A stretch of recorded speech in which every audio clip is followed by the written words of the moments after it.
Dear students, today in this video I am going to discuss about Indian economy before independence, that is during the British rule.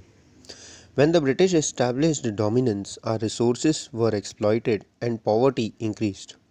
However, Indian economy has attained the below things. First one is railway. It was the British which set up the railway infrastructure in India, and the first rail ran between Boribandar, which is present day CST, and Thane on 16th of April 1853.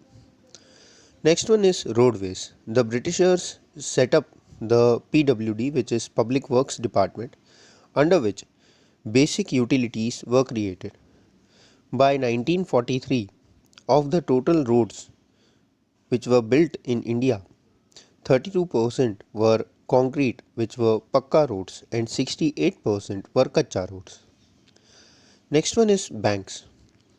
Private sector banks came into being in India from 1770, and by 1946 there were more than 700 banks in India. The RBI was set up in 1935.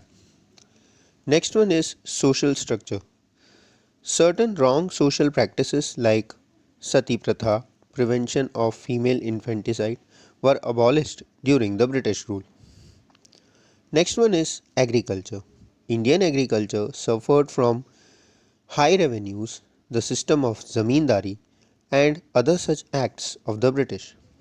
For example, after Industrial Revolution in Britain, the British made Indian farmers grow more indigo to fulfill the need of their textile industry. However, if the farmers had taken a loan to grow indigo and incurred losses, the British government did not waive off their loans, and thus farmers started incurring debts. Next one is land revenues.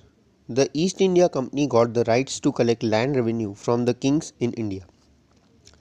Later on, the British government collected land revenues from the farmers through the zamindars.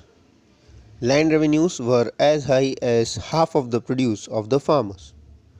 The government also punished those farmers who failed to give revenues by confiscating their land, by charging fines, and so on. Thank you, students.